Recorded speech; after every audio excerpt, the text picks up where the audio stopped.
Hello from Gardening at Douentza, and I'm not in Ireland today. I'm bringing you another episode in my mini-series Behind the Scenes at Kew Gardens in the UK, where we will visit the tropical nurseries with my good friend Alberto, who's very knowledgeable, and today is going to show us the begonias and the carnivorous plants, among other things. So let's take a deep dive into behind the scenes at Kew and check out those amazing plants. Come on with me.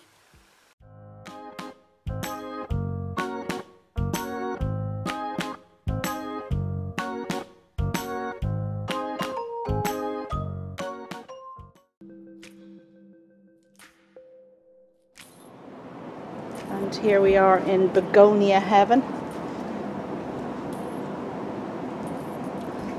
A lot of these you'll recognise.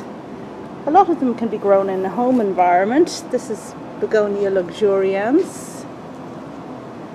Gorgeous, unbegonia looking begonia, but you can always be sure it's begonia when you take a look at the stems, which the canes are very distinctive on begonias, and that's the way you'd recognise it. And over here, these spotty ones, maybe whitey eye. I'll have a look at the label now in a minute. Glorious, glorious red undersides.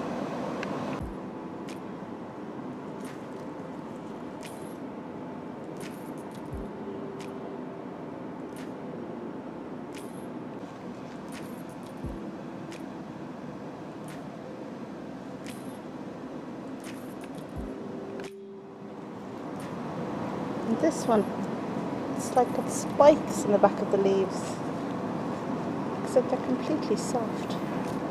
I'll tell you afterwards if I'm pulling spines out of my finger this evening.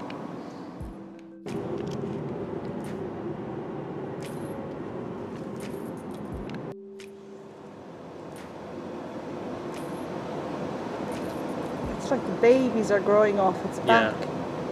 And how do they mature? Like, do they just stay small like that? I think they just stay like that, and then at a certain point they just drop. Because look at that big one. Is that now? It's the same one. Oh yeah, just lots and lots of them.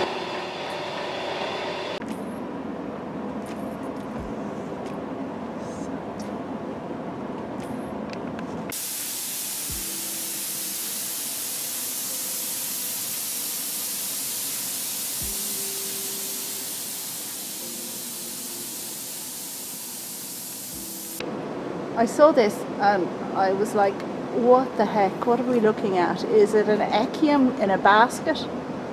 And then Alberto told me it's actually a calumnia. And if we look at some of these other plants here, some of which are in flower, that's right. So telltale calumnia, goldfish-like flowers, yeah. I guess. But wow, I didn't realise the foliage could differ so much. You'd expect to see this growing in Spain or, well, south of Italy or somewhere on a wall.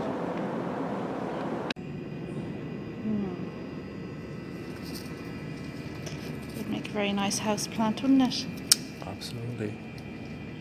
And Dracaena are common house plant. They are, yeah.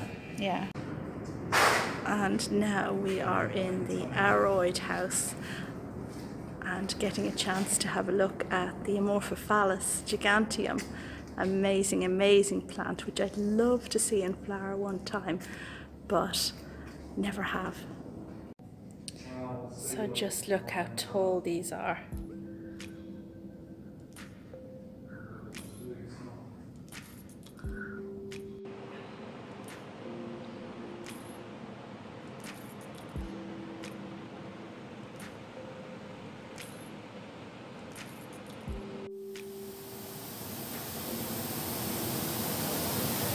Apparently carnivorous bromeliad. Oh yes.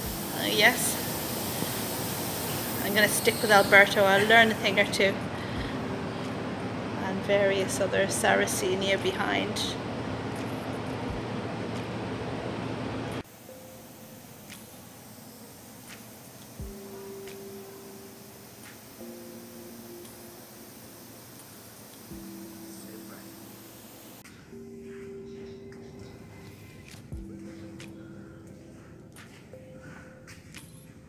I really feel I'm in Papua New Guinea or Borneo now,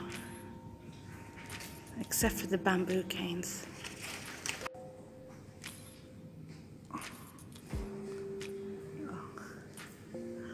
Wow.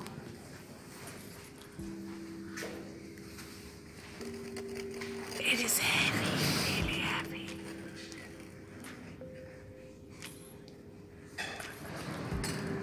The size of them, like the size of that one there.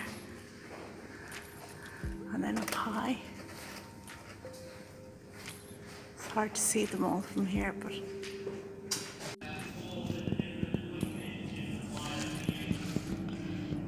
really is an immense jungle here. Look at these.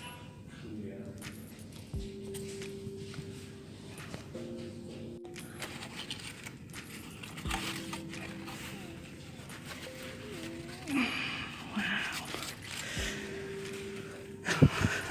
Which one were you going to show me? It's a stubby one. Wow. Started to dry off. Yeah.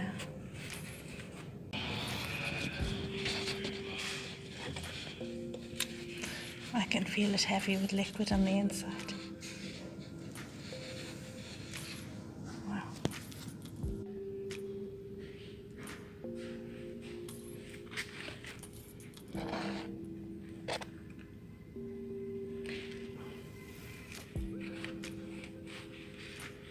Sheer size and weight, it's just incredible.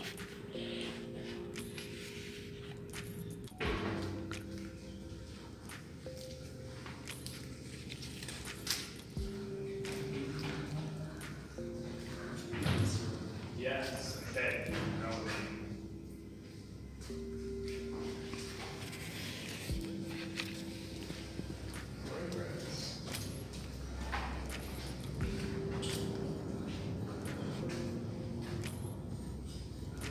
Wow. We're now wandering in the amazing Nepenthes room, where they have so many fantastic, beautiful carnivorous Nepenthes plants.